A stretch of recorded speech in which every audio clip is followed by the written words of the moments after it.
Bom dia a todos, a graça e a paz do Senhor Jesus. Vamos abrir o livro de João, tão rico, que dá para passar um ano só vendo João ou mais, viu? Cada perícope, cada versículo, quando a gente liga com a história da redenção, quando a gente liga com o Antigo Testamento, é muito importante a gente estudar um texto bíblico ligando com os outros, ligando com as promessas antigas, ligando com o cumprimento no Novo Testamento. João, capítulo 3, versos 16 a 21.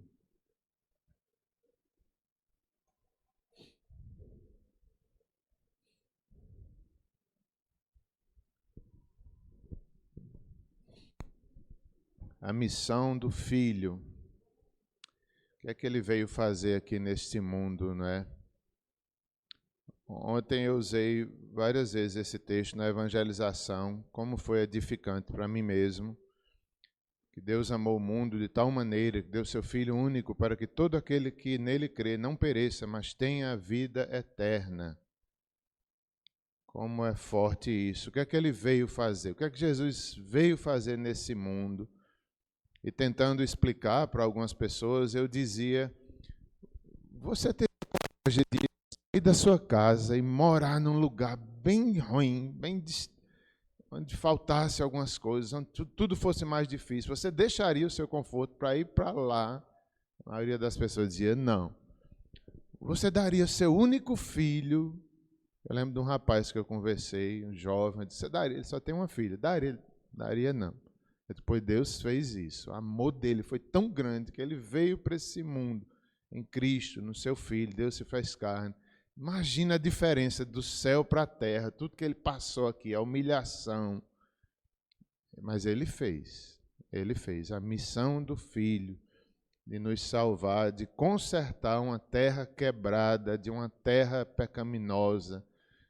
Ele veio consertar, redimir, com sua própria vida, seu próprio sangue. Era necessário, porque só por meio do sangue haveria remissão, só por meio da morte do inocente. Não mais um cordeiro, mas o próprio Cordeiro de Deus que tira o pecado do mundo. Então vamos ler mais uma vez, João, capítulo 3, versos 16 a 21, a missão do Filho. Vamos ler junto, é um texto pequeno, tá? Dá para a gente ler junto, porque Deus amou ao mundo de tal maneira que deu o seu Filho unigênito, para que todo que nele crê não pereça, mas tenha a vida eterna. Porquanto Deus enviou ao seu Filho ao mundo, não para que julgasse o mundo, mas para que o mundo fosse salvo por ele. Quem nele crê não é julgado.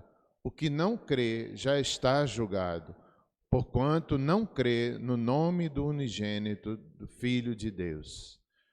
O julgamento é este, que a luz veio ao mundo, e os homens amaram mais as trevas do que a luz, porque as suas obras eram más. Pois todo aquele que pratica o mal aborrece a luz e não se chega para a luz, a fim de não serem arguidas as suas obras. Quem pratica a verdade aproxima-se da luz, a fim de que as suas obras sejam manifestas, porque feitas em Deus. É uma pena que esse mundo seja como é uma pena, tão quebrado, tão pecaminoso. A morte existe, enfermidades. Ontem a gente viu tantas demonstrações disso. Na região ali de Pedra d'Água, visitamos um senhor acamado. Pelo que entendi, a gente foi levar umas fraldas, umas doações que chegaram, a gente foi levar. E parece que faz mais de 2 anos que ele não acorda. Não é, pastor Érico? E um senhor já idoso, a gente orou, tentamos pregar para ele, mesmo assim desacordado. O pastor Adilson já tinha feito isso anteriormente. Mas que pena, não é? Que pena que o mundo é assim. A morte, as doenças. Parece que ele é pai de 20 filhos, teve 2 famílias e agora está assim. Que pena. Tantos idosos a gente encontrou ontem. Eu me lembrei do sobrinho de Simone, que a gente visitou, o filho de Marcela. Na nossa viagem de volta de Manaus, a gente dormiu em Recife, na casa dela. Ela tem um pequenininho, de uns 3 para 4 anos, e vê a gente nem sempre, não é? Mas sempre que a gente chega, ele renova a amizade, o conhecimento, fica brincando com a gente. No outro dia de manhã, a gente veio embora. Aí, quando a gente estava entrando no carro que nos trouxe, aí ele ficou assim no portão olhando. Vocês já vão? Nós já vamos, tchau, Teteu. Ele fez, que pena, não é?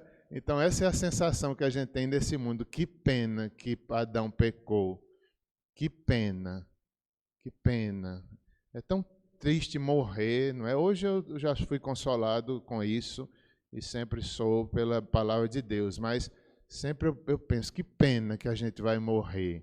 Que pena que um dia eu tenho que me despedir da minha família, dos irmãos da igreja. Eu lembro na época da Covid, eu fiquei tão agoniado, uma das coisas era, que pena que eu vou passar por tanto enterro, que pena. Mas existe um Redentor. Existe, Cristo veio acabar com essa história. A missão do Filho, ele veio encerrar esse desespero, ele venceu a morte. Todo aquele que crê terá a vida eterna. Isso é maravilhoso. Nós temos essa... Cristo, Deus Pai, né? Deus Filho também, Deus Espírito, um só Deus, estão envolvidos nessa redenção. Ele está reconstruindo esse mundo tão desesperador. É maravilhoso também, tem muitas coisas boas, a gente é feliz, de forma limitada, mas pela fé aqui a gente vive, a gente desfruta, a gente pode ser feliz aqui, com Cristo, com os olhos na eternidade, com os olhos no céu, sem se apegar muito às coisas daqui. Mas Deus ainda nos quer aqui.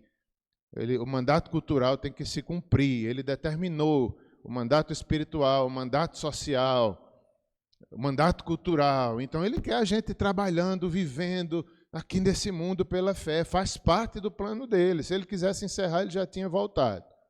Cristo já tinha voltado, mas ele ainda nos quer. Ele está redimindo.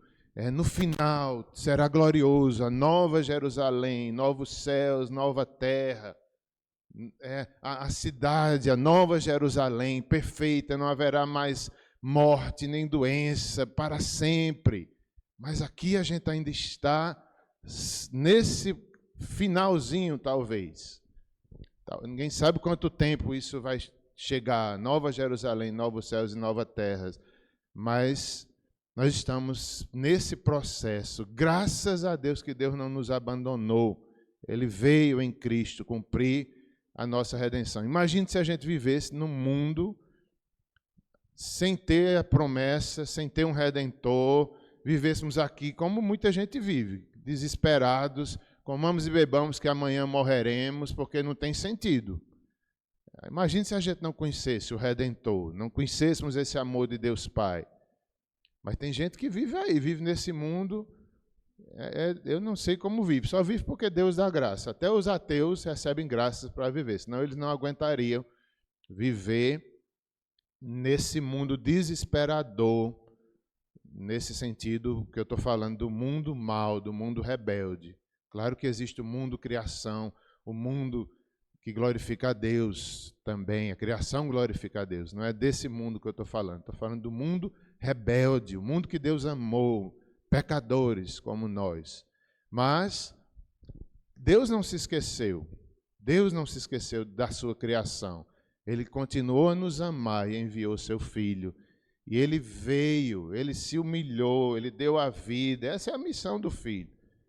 Ele cumpriu, ele foi obediente até o fim, ele derramou seu sangue, ele ressuscitou.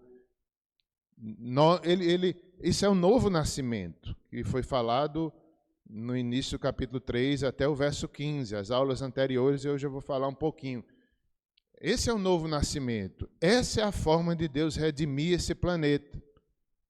É através dos corações. Cada pessoa que se converte, Deus está cumprindo a sua promessa de restauração, de vida eterna. Parece que ele não está fazendo nada. O mundo vai de mal a pior, mas ele está Ele já fez, ele já veio aqui. E cada coração que se converte, cada vida, o Espírito habita naquela pessoa. E ali o reino de Deus chegou. A promessa chegou, a vida eterna chegou. Ali receber um coração novo. Não mais viver de forma dominada pelo pecado, não mais viver para si mesmo. Agora a gente tem um reino, agora a gente vive aqui, mas com o coração na eternidade, a vida eterna. Deus está cumprindo sua promessa de restauração, começando nos corações.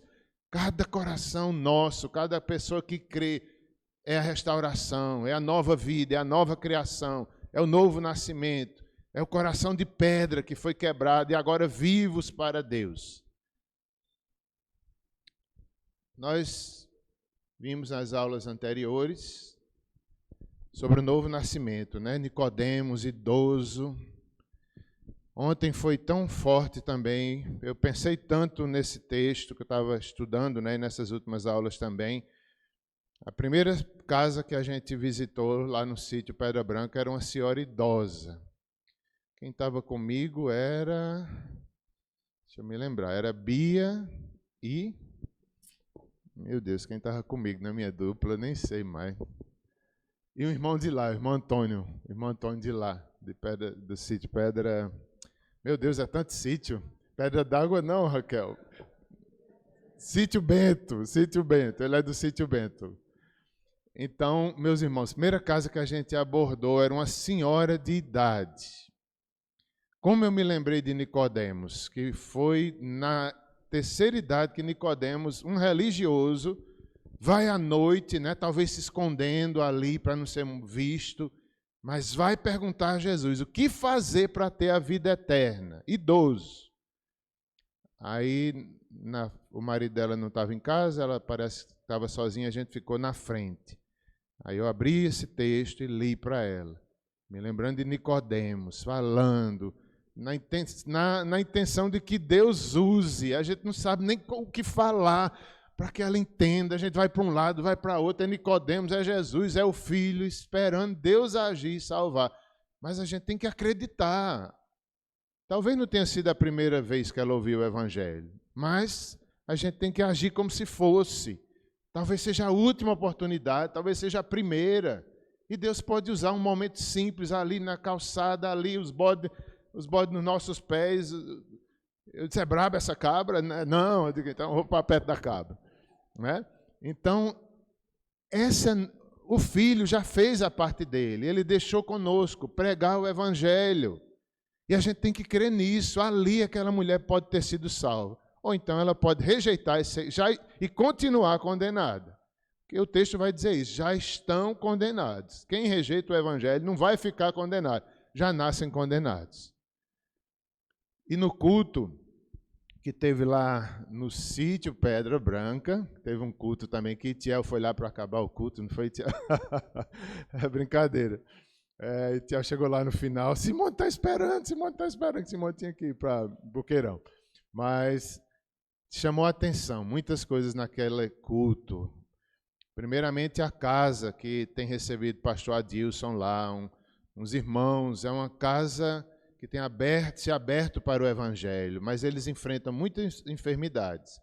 O dono da casa, ele não fala, ele tem aquela traqueostomia, acho que é um câncer que ele tem na garganta, não sei bem onde é o câncer dele, mas ele recebeu o Evangelho com alegria, abriu a casa para o culto, foi na frente da casa dele. A esposa está bem, é quem cuida dele, né? E ali fala e recebe, enfim, tem sido uma bênção, é aquela casa que tem que ser aberta para o Evangelho. E tem, acho que é a filha deles, não sei se é a única, acho que não, uma jovem está com câncer, meus irmãos, ela estava lá ontem. É um câncer bem avançado. Me disseram ontem que ela estava com muitas dores ontem, e ela participou. Então, são coisas que a gente fica, não é? Aí a gente vê que essa terra está quebrada mesmo. Essa terra e também outra coisa que ontem eu pensei muito, de acordo até mesmo com esse texto. Deus amou o mundo de tal maneira. Que mundo é esse? É o mundo rebelde, éramos nós.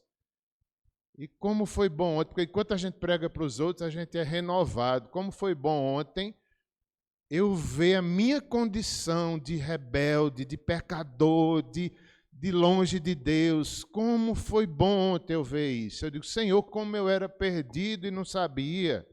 Às vezes a gente se vê bom demais, às vezes, irmão Ailton.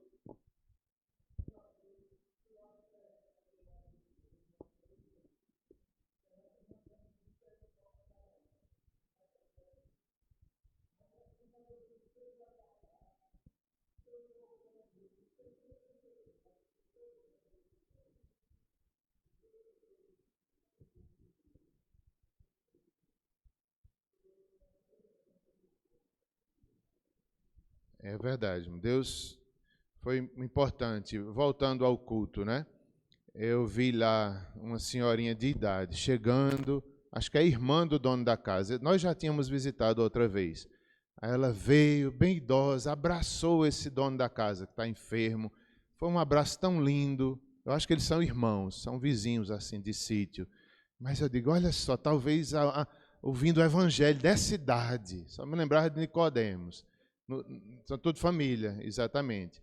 Aí eu perguntei depois, e seu marido, está bem? Ela fez, ele veio. Quando eu olhei lá para trás, estava ele também no culto. Aí eu olhei, como é que vai o senhor? Tudo bem? Ele fez tudo. Pode visitar a gente, está aberta a casa. De que coisa linda. Só me lembrar de Nicodemos. Só me lembrar, tem pessoas que têm a oportunidade de ouvir o evangelho, às vezes já nessa idade. É claro que talvez não foi a primeira vez que eles ouviram o evangelho, mas é mais uma vez, não é? Mais uma oportunidade que Deus tem dado. Então, é isso. Deus está restaurando através de novo nascimento. Outra consideração, melhor dizendo, Jesus salva religiosos, como Nicodemos. Como é uma lição para nós? Já foi visto isso aqui, não vou me demorar, mas às vezes a gente é religioso dentro da igreja, mas ainda não tem esse novo nascimento, mudança de natureza, onde a nossa prioridade é o céu. Vivemos aqui na terra, mas sabendo, desejando, Maranata, vem, Senhor, vem logo restaurar esse mundo, vem logo, vem logo. Enquanto isso a gente trabalha, enquanto isso a gente estuda para a glória de Deus, mas Maranata, Senhor, encerra logo, Senhor, essa história. Porque o céu será melhor, novos céus e nova terra, onde habitará a justiça plena. E muitas vezes a gente é religioso. Na verdade, todo ser humano é religioso. Todo. Até o ateu. Pensa que não é, mas é religioso. Porque Deus nos criou assim, com sede de Deus, com uma eternidade no nosso coração. E outra coisa, às vezes isso também é uma lição para nós, né?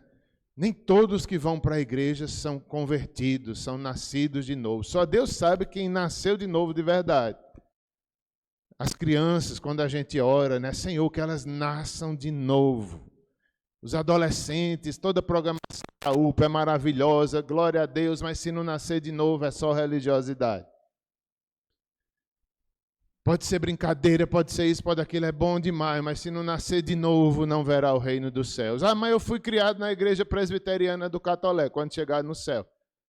Se não nascer de novo, não verá o reino dos céus. Mas eu fui para a UPA, mas eu fui para o departamento infantil. Se não nascer de novo, não verá o reino dos céus. Isso é muito sério, né? Ah, eu fiz parte da SAF, Raquel. Eu dei palestra na SAF. Simone, cuidado, Simone. Eu dei palestra na SAF. Não adianta dar palestra na SAF, Simone.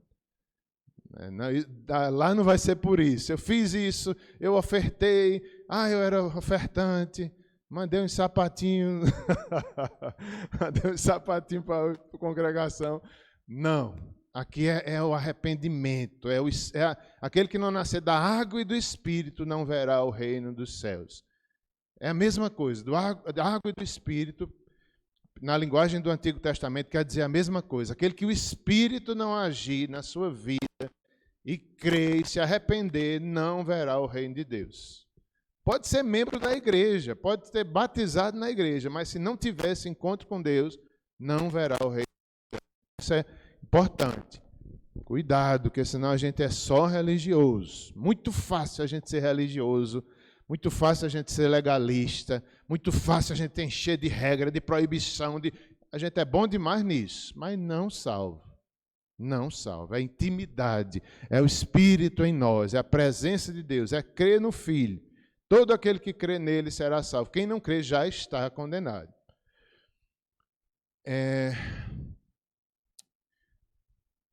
Nós vimos até agora no livro de João vários sinais. O milagre no casamento, o paralítico, e ainda vamos ver outros próximos aqui também no livro inteiro.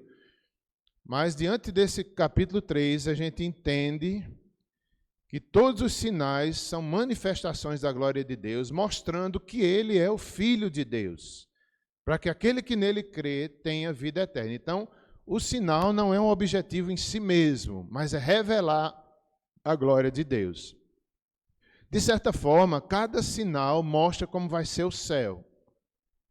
Aquele mesmo do paralítico, ele é curado, havia coxos, cegos, vários ali esperando o tanque, a água se mexer. Mas um dia no céu não haverá mais paralíticos, nem cegos, nem coxos. Então, de certa forma, os milagres mostram um pedacinho do que vai ser o céu, revelando que Cristo é Deus, para que quem crê seja salvo.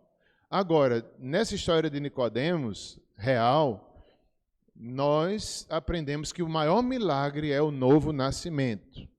Não é o coxo andar, não é o cego ver, mas é o milagre da fé, é o milagre do encontro com Jesus. Esse é o maior milagre descrito no livro de João e é o mais importante.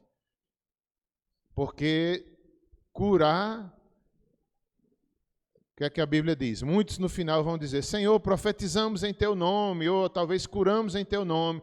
O Senhor vai dizer, apartai-vos de mim, eu nunca vos conheci. Então, nem toda cura vem de Deus. A cura não é o mais importante, mas também é um instrumento de manifestar a glória de Deus. Se não nascer de novo, não adianta ter sido curado da cegueira. Tem que nascer do alto, senão não pode ver o reino de Deus. Senão vai ser só uma cura física. Vai ser curado, é uma graça de Deus, mas não vai ser salvo. Pastor Saião contou uma história assim, acho que foi ele dizendo que nunca tinha visto um milagre tão grande. Uma mulher que chegou na igreja, ela pediu oração, estava muito enferma. Eles oraram, pois Deus curou instantaneamente, segundo eles. E ele nunca tinha visto em todo o ministério dele uma cura tão rápida e tão grande. Aí quando foram falar com essa mulher do evangelho, dela servir a Deus, dela se entregar a Cristo, sabe o que ela disse? Eu não quero não. Ela disse, eu não quero não. Foi embora, não queria compromisso, nem queria Jesus não. Ela recebeu a saúde e foi embora, que ela queria só a saúde. Se não nascer de novo, não verá o reino dos céus. Versos 13 a 15 também já foi visto. Verso 12 eu quero destacar. Como crereis nas celestiais? O que são as coisas celestiais? É justamente a divindade de Cristo. Como é que a gente vai acreditar nas celestiais? Como é que Nicodemos ia acreditar nas celestiais? As coisas celestiais são mais altas, são maiores, são diferentes das terrenas. As terrenas são temporais. No contexto aqui, certamente as terrenas para Nicodemos eram aquelas descritas na lei, as festas judaicas, o sacrifício, a Páscoa, a lei.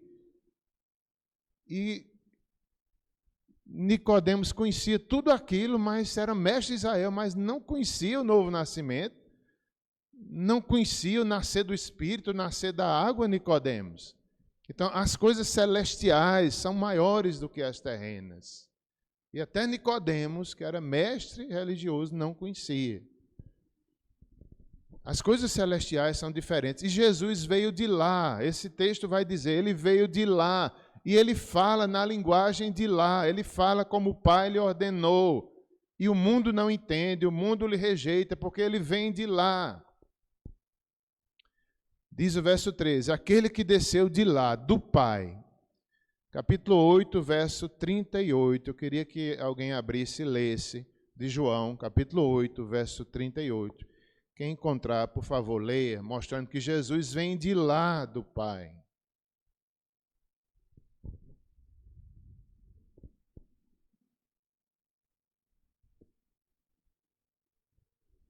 Alguém pode ler em voz alta?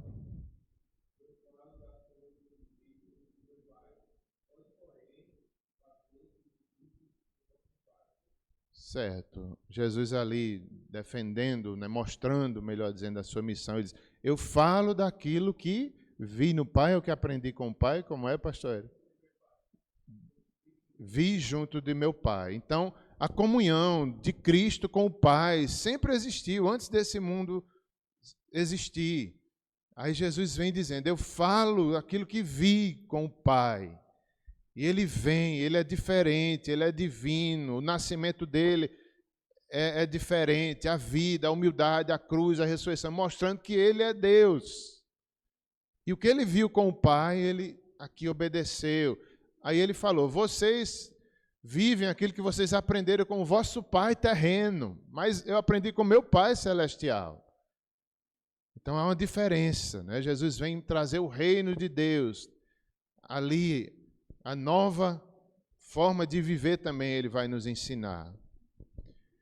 De forma geral, na Bíblia, a Bíblia diz que as coisas visíveis vieram do invisível.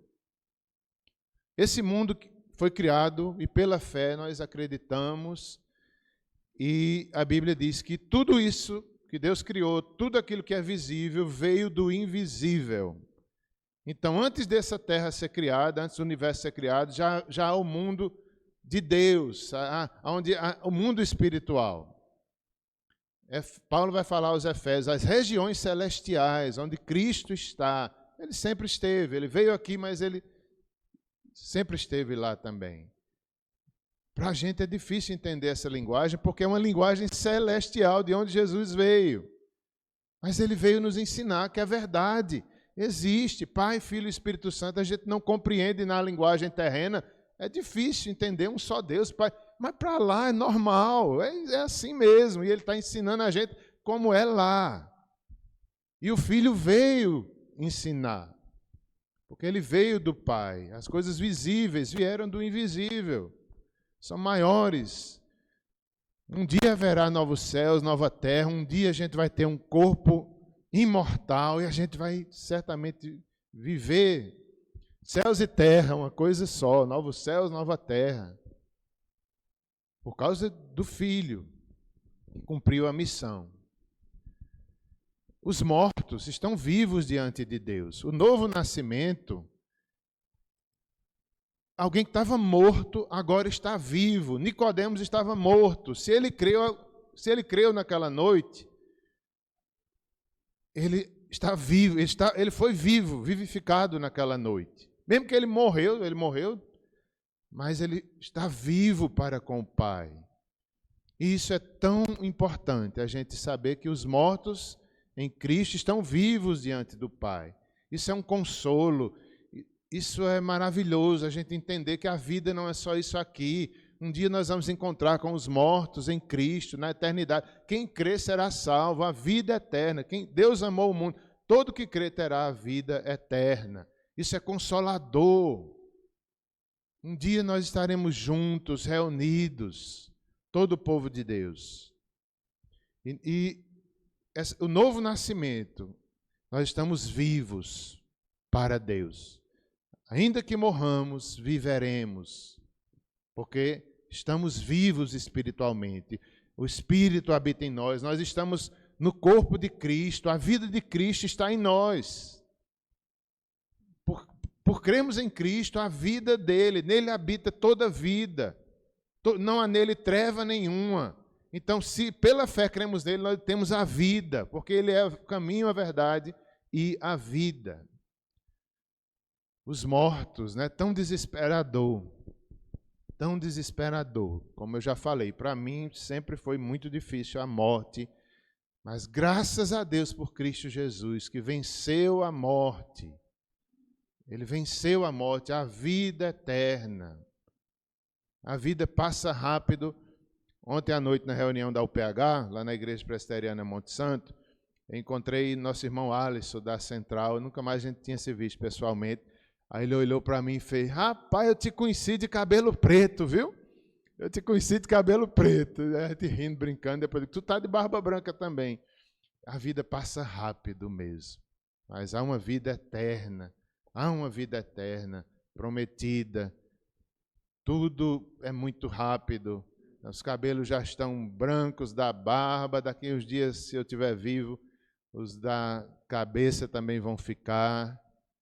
Então, quem não nascer de novo não verá o reino dos céus. Os mortos.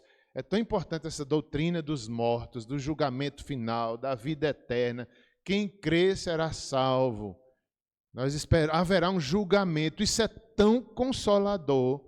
Esse mundo injusto, as injustiças que sofremos, os tribunais tomando decisões equivocadas. Um dia Deus vai julgar todas as coisas. Isso é consolador demais. Imagine se não fosse assim. Imagine se esse mundo tivesse entregue a si mesmo. Era terrível, mas não. Há um Deus, há um soberano. Cristo já pagou o preço. Ele será o grande juiz também no último dia. Nós teremos corpos transformados. Nesse texto fala também sobre o Filho do Homem.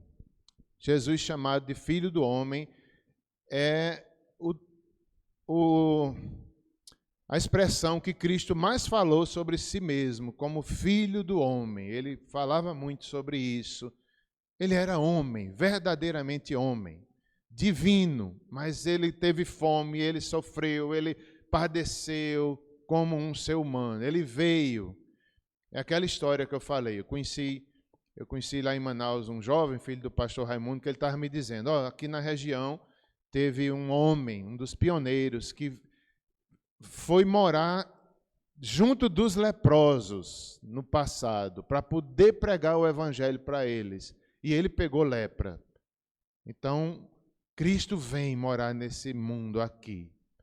Não só leproso, mas enfermo, morto, na verdade. Mas ele vem, ele não pega nosso pecado. Ele não peca, mas ele, pelo contrário, ele vence o pecado e nos dá a vida, e nos cura, e nos salva. Então, o Filho do Homem, Jesus era Filho de Deus, mas aqui ele assume a natureza humana. Filho do Homem. Várias vezes ele se autodeclarou como Filho do Homem. 69 vezes nos evangelhos sinóticos, Mateus, Marcos e Lucas. 69 vezes essa expressão. Jesus, de fato, foi homem. Divino, é verdade, mas aqui ele estava como homem, abdicou da sua glória, dos seus atributos. 12 vezes no Evangelho de João, Cristo se chama, e outros também, o próprio evangelista usa esse termo, Filho do Homem. De onde vem esse termo, Filho do Homem? Vem lá de Daniel, capítulo 7, por favor, abram. Profeta Daniel, capítulo 7, verso 8 a 14. O ancião de dias, o Filho do Homem, governaria como Deus tensionava antes da queda, em contraste com os animais, entre aspas.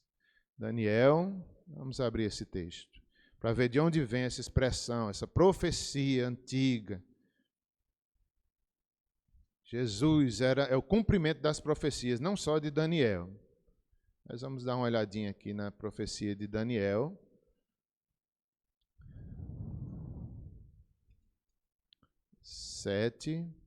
Verso 8 a 14. É uma visão provavelmente da noite que Daniel tem, e ele chega a dizer que ele fica meio perturbado com essas visões. Ele fica meio perturbado diante da glória, né? Tem símbolos, é parecido com o Apocalipse, tem animais, mas são reinos, é Deus revelando através de uma linguagem ali figurada. Usa essas figuras dos animais, mas depois Deus lhe dá o entendimento. Verso 8 diz assim, Daniel 7, 8, o sonho sobre os 4 animais.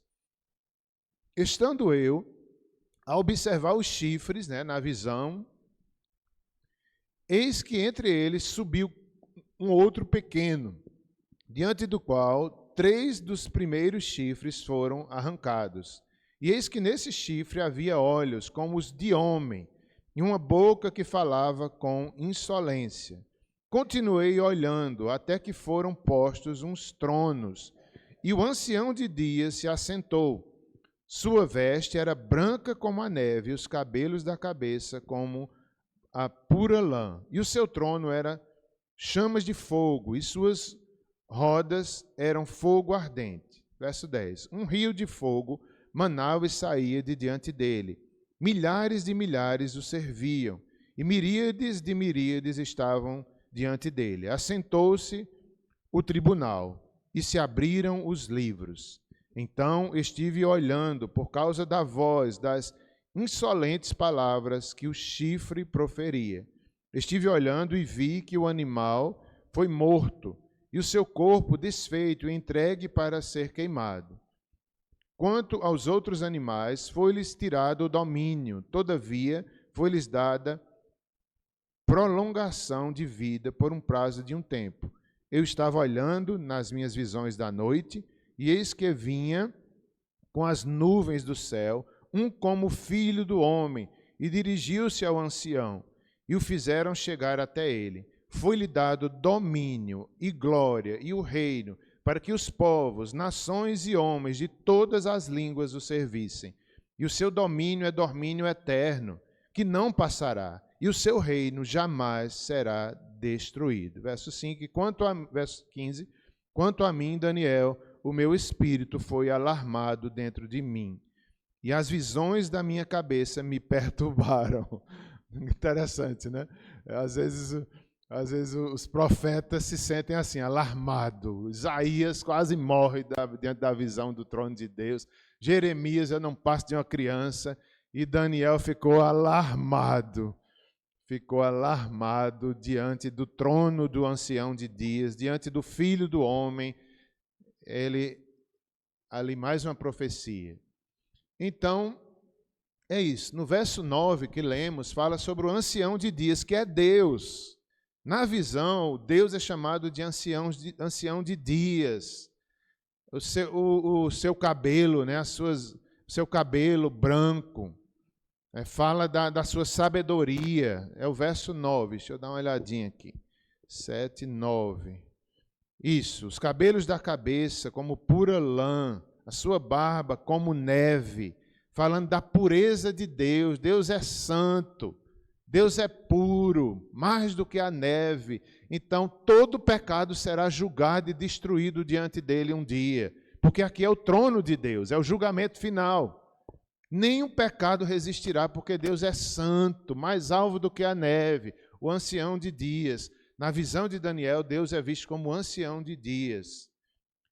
O Filho do Homem também aparece aí, que governaria como Deus, recebe ali o mandato, a missão de Deus Pai. O seu reino será eterno, o seu domínio, os homens o servirão.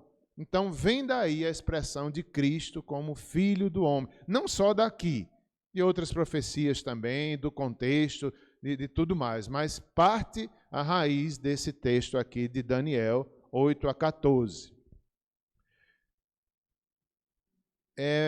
Voltando ao texto de João, capítulo 3, agora verso 14. Moisés,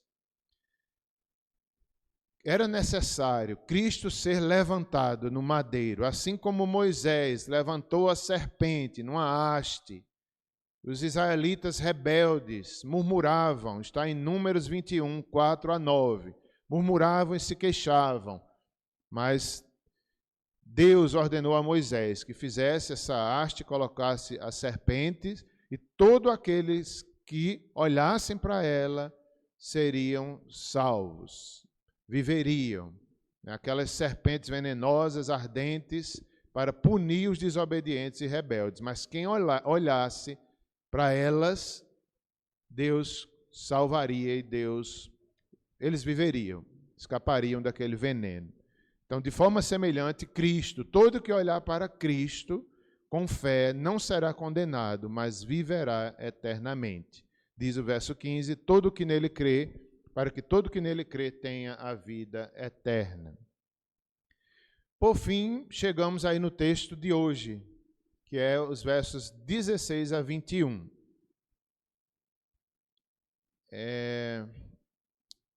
Verso 16, um dos versículos tão lindos da Bíblia. A missão do Filho. Deus amou o mundo de tal maneira, nos mostra primeiramente que há um Deus soberano, criador dessa terra, desse universo, poderoso, vive desde a eternidade, autoexistente, grande, poderoso, forte. Esse Deus amou o mundo. Ele amou o mundo de tal maneira. Então, esse mundo... Não, primeiramente, a intensidade do amor de Deus. É um amor, não é uma paixão, mas não é um amor como a gente conhece o amor na nossa linguagem, um amor frágil, não é? A palavra amor em nossa língua tem tanto entendimento, mas aqui é o amor ágape, o amor santo, o amor de Deus, o amor com compromisso, compromisso de Deus com as suas criaturas. Então, esse Deus santo, que ama de verdade, ele se compadeceu. Esse Deus que é misericordioso, Pai de misericórdia, o Pai das luzes, se compadece das suas criaturas. E ele, um amor intenso, verdadeiro, ele ama o mundo de tal maneira. No contexto do Evangelho de João, e também nas suas cartas, a palavra mundo tem muito a ver com o mundo rebelde, com pessoas rebeldes, que são contra Deus, que são afastadas de Deus. Foram esses que Deus amou lá na eternidade, nos elegeu, pessoas perdidas, não só doentes, mas mortas espiritualmente. Eu me lembrei isso no senhor que a gente visitou ontem. Uns 2 anos lá, pelo que entendi, deve estar em coma. Aí eu me lembrei na hora disso. Cristo nos achou assim. Mas, na verdade, eu digo, não, ele nos achou pior. Ele nos achou mortos já. E foi esse mundo que Deus amou. Mundo contra ele, inimigos dele, rebeldes, todos nós. Isso é tão importante, a gente entender isso. Foi aqui que eu digo, meu Deus, como eu era rebelde, como eu estava longe de Deus, como eu estava cego. Como eu estava cego, é tão bom. Ontem isso foi muito claro para mim. Cada pessoa que eu via, me compadecia, às vezes ovelhas sem pastor, pessoas sem o evangelho, provavelmente. Eu dizia, eu estava assim, Senhor. O Senhor veio, alguém um dia pregou para mim, o amor de Deus me alcançou. Isso é bom porque isso nos faz adorar mais a Deus. Senhor, o Senhor me salvou, eu não merecia, eu era esses rebeldes aqui que Deus amou. Senhor, eu não sou digno, mas... Aí vem o louvor, vem a adoração. Lá Pedro vai dizer que nós somos nascidos de Deus. E precisamos do leite espiritual, que é a palavra, para ter crescimento na salvação. Nós nascemos de novo, mas não podemos ser bebês a vida inteira. Deus quer que a gente cresça, amadureça. E a palavra vai nos fazer amadurecer como genuíno leite espiritual. Todos nós nascemos espiritualmente um dia, mas não podemos ficar bebês. Temos que crescer, amadurecer, crescer, exercer o dom, crescer no amor, crescer no conhecimento desse Deus que é tão grande. Às vezes a gente fica bebê a vida inteira. E a gente só vai crescer pela palavra, pelo Espírito, pela oração. Não tem outra forma de crescer. Deus não nos quer imaturos a vida inteira. Crianças espirituais a vida inteira, mas pelo genuíno leite espiritual nós podemos crescer. Nós éramos assim, esse povo rebelde que Deus amou o mundo de tal maneira. Objetos indignos, seres indignos, imagem semelhante de Deus quebrados. Que pena que nós estávamos tão quebrados e mortos, mas glória a Deus que Ele veio nos redimir e nos salvou. Nós não podemos nos esquecer disso. Está, quem quiser anotar, não vou ler agora, mas tem vários textos que mostram isso, em João, capítulo 6, 37 a 40, capítulo 10, 14 a 18, capítulo 17, verso 9. Quando essa palavra o mundo, há pessoas que pensam que Deus vai salvar todas as pessoas. Não é. Não é. São os eleitos, são aqueles de todas as nações, povos e raças, eleitos e que virão a crer, que já creram. Essa palavra mundo significa também não só os judeus, mas todos os outros são incluídos, gentios. Aqueles que creem, de toda raça, tribo e nação. Todo mundo, não só os judeus, tem esse sentido também.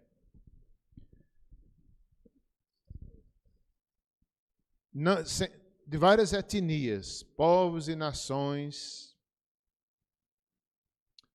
E é interessante mesmo como Deus salva. Eu vi isso muito agora entre os índios, né? Eu não visitei as aldeias, mas soube muitas histórias de como Deus tem salvado.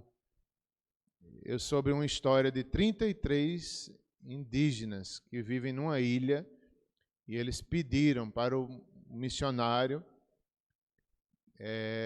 visitá-los. E ele foi. Quando ele chegou lá, ele encontrou eles com bíblias, com mini-bíblias, já convertidos, muitos deles. Só naquele grupo tinha 3 idiomas diferentes.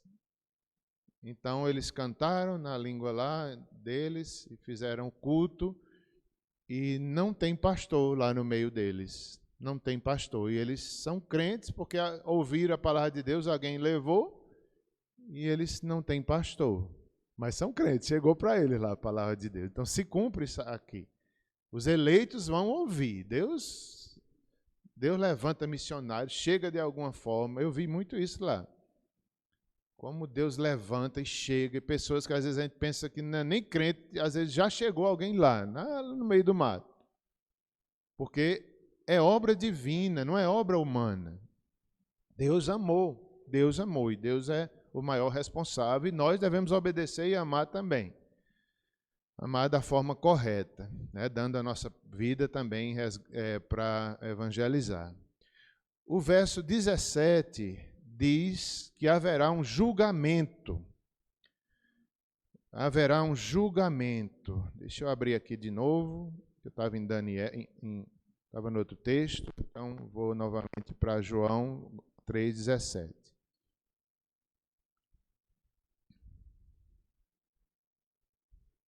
João 3,17. Vai dizer, porquanto Deus enviou o seu Filho ao mundo, não para que julgasse o mundo, mas para que o mundo fosse salvo por ele. O que quer dizer isso? Na primeira vinda, Cristo não veio para julgar o mundo. Não quer dizer que ele nunca vai julgar. Ele vai julgar na sua segunda vinda. Mas naquele momento, ele veio para dar vida e salvar. Então é isso que a gente tem que entender. Jesus, ele não veio para julgar o mundo na sua primeira vinda. Na segunda, ele virá como juiz. Não para que julgasse o mundo, mas para que o mundo fosse salvo por ele. Verso 18, quem nele crê não é julgado. O que não crê já está julgado, porquanto não crê no nome do unigênito Filho de Deus. É isso que fica claro. Todo ser humano já está condenado, já está julgado. Se não crê, vai permanecer julgado. Agora, se crê, será livre da condenação, será justificado, será perdoado. Verso 19, o julgamento é este, que a luz veio ao mundo e os homens amaram mais as trevas do que a luz. Aqui está o motivo da condenação também, porque rejeitaram o Filho e amaram mais o pecado do que a luz. Está lá em Romanos capítulo 1, dizendo que os homens, pela idolatria, pela sua rebeldia, preferiram a criatura do que o Criador. Foram rebeldes, não deram ações de graças, conhecendo um pouco de Deus, que todo ser humano conhece um pouco de Deus, se rebelaram e não lhes deram graças. Então vão ser condenados porque rejeitaram. A luz veio a esse mundo e eles preferiram as trevas do que a luz. Suas obras eram más. Verso 20, pois todo aquele que pratica o mal aborrece a luz e não se achega para a luz, a fim de que não serem arguidas as suas obras. Quem pratica a verdade aproxima-se da luz, a fim de que as suas obras sejam manifestas, porque feitas em Deus. Então, é isso. Verso 17, haverá um julgamento. Graças a Deus, irmãos. Graças a Deus que esse mundo não está entregue a si mesmo. Haverá um julgamento no final. Lá, acho que no texto da profecia de Daniel, diz isso. Deus assentado no trono, ancião de dias. E ele está lá para julgar, como fogo ardente. Os livros serão abertos, né? O livro da vida. Está lá em Daniel. Depois está lá em Apocalipse. Os livros das obras dos homens, né? É mais de um livro. É o livro da vida, mas tem outro livro. Todas as obras serão claras, nada ficará encoberto, tudo será revelado. O ancião de dias, aquele que está no trono, nosso Deus, que a barba é branca, né, na simbologia, que é santo, que é justo, alvo mais que a neve. A gente deve lembrar disso, nosso Deus é santo. O nosso pecado fere a santidade de Deus. Cada vez que a gente peca, a gente está esquecido disso. Nosso Deus é santo. Um dia eu vou ser julgado por obras, por práticas. Todo aquele que ouve a palavra de Deus e não pratica. Então, não é só uma questão de entendimento, é entender e praticar. O julgamento, haverá julgamento. Claro que em Cristo estaremos salvos. Basta apenas crer para ser salvo. Agora, para receber os galardões, aí a gente vai ser julgado pelas obras também. As obras não salvam, mas elas vão ser julgadas e haverá galardão e recompensa para aquilo que você fez com sua vida. A santificação que você fez, a sua obediência, a evangelização, haverá recompensa. Não salva ninguém, mas haverá julgamento das obras também. Não para que julgasse o mundo, como já disse, na sua segunda vinda ele julgará sim. É como se Jesus estivesse dizendo, ainda não chegou o tempo.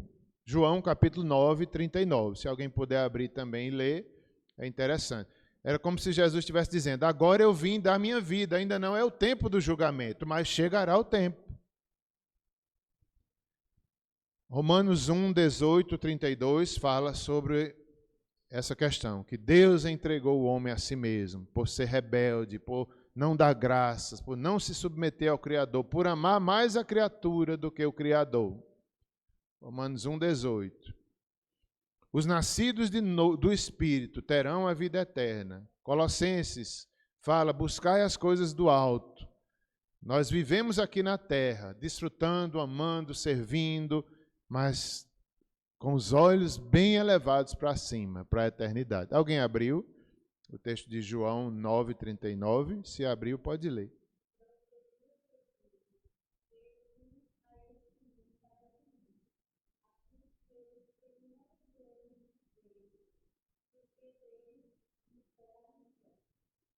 Quer dizer, ele veio também para julgar. Não era aquela hora, mas Jesus também é juiz. Não era ali na crucificação, ele vem para se entregar, por amor. Deus amou, mas ele vai chegar o dia do juízo. Ele veio também para julgar. Seremos revestidos de imortalidade, todo aquele que crê terá a vida eterna. E nós vivemos aqui na terra, mas com o Espírito habitando em nós. Inclusive é o penhor da nossa herança, Paulo fala aos Efésios. É o início da nossa herança. Há uma herança para nós reservada no céu, que ninguém toca, inacessível, cheia de glória. Aqui a gente recebe o Espírito, é a primeira bênção, que habita, que santifica, que nos mostra o erro, que nos faz andar na luz. O Espírito que habita em nós é uma das maiores bênçãos, né? Que o salvo, que Nicodemos deve ter recebido naquela noite, e todo que crê, Cristo está renovando esse mundo, a partir dos crentes, a partir daqueles que são seus filhos. Ele é o Filho do homem, para que nós sejamos filhos de Deus. Ele é o Filho do homem, para que nós sejamos filhos de Deus. Seremos revestidos de imortalidade. tem Corinto, né? O texto de Corinto, acho que é capítulo 15, que fala nosso futuro, ressuscitaremos, a trombeta soará. Apocalipse fala de uma linguagem simbólica, ruas de ouro. Não é que vai ser paralelepípedos de ouro, né? Cerâmicas de ouro, certamente não é isso. Mas é algo glorioso, muito maior do que ouro perecível, do que prata, do que pedras preciosas, né? Apocalipse usa essa linguagem, de pedras preciosas, de ouro, mas é algo maior. É porque na visão e na linguagem apocalíptica, né, João, apóstolo, usa isso e Deus lhe mostra dessa forma, mas é algo maior do que ouro, ouro perecível. Ouro perecível, tudo vai ficar. Mas aqui a gente precisa dele. Foi Deus que deixou o ouro. Vamos usar bem o ouro que temos. Será que eu tenho ouro? Será que eu tenho ouro? Eu não tenho. Mas, né, se tem, use o ouro. Mas há algo maior do que o ouro na eternidade. Verso 18, quem não crê é julgado. O Evangelho, ele salva e ele julga também os que rejeitam a incredulidade, a rebeldia. Verso 19 e 20, os homens amam mais as trevas do que a luz. Como é triste isso, né? Que pena mais uma vez, que pena mais uma vez. Os homens amam mais as trevas do que a luz. Os homens amam mais o pecado, o egoísmo, a rebeldia do que o caminho de Deus. Que pena. Que pena, né? É verdade, é verdade. Enquanto a gente não nasce de novo, a gente ama o pecado, a gente é rebelde mesmo. É desse jeito. Por isso que a Bíblia, não há livro igual à Bíblia, a revelação de Deus, o Evangelho, nada, nenhum outro livro desse mundo tem isso, explicando. A Bíblia nos mostra como funciona o coração da gente, antes e depois do novo nascimento. A Bíblia nos mostra como o incrédulo pensa, a Bíblia nos mostra como o rebelde pensa. Está tudo revelado aqui na Bíblia. O mundo não sabe, mas a gente sabe, que a gente já reconhece que era assim, e a Bíblia nos mostra o caminho do coração do homem é enganoso. A gente sabe disso.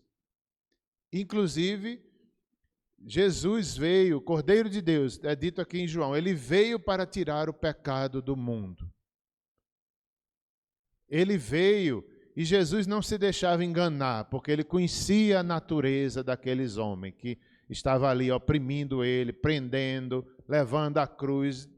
Claramente aqui tem João, dizendo que nada foi novidade para Jesus, porque ele veio do céu, ele sabia como os homens iam tratá-lo aqui, mas ele se submete às autoridades, é humilhado, ele sabia, era o plano da redenção, nada era novidade para ele, a natureza humana era bem conhecida de Deus Pai, e do Filho também, a natureza de Adão, a natureza nossa, os homens amaram mais as trevas do que a luz, até hoje é assim.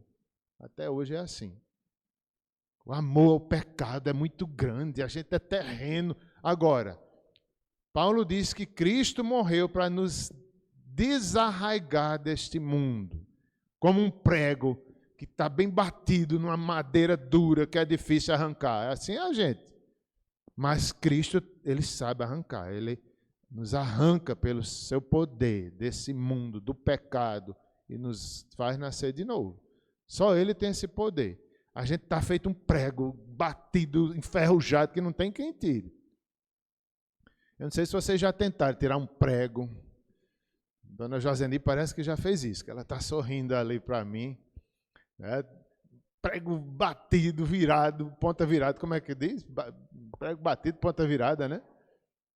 Tora, meu Deus, para tirar, mas tem quem tire, Jesus tira. É a gente no pecado, a gente está arraigado, a gente ama o tronco quando a gente está lá, o prego encravado, mas ele tira e nos dá nova visão, e a gente passa a odiar o pecado, e nunca mais eu quero saber disso, porque é trevas, eu quero a vida eterna. Vamos encerrar. Deus amou o mundo, Deus amou o mundo.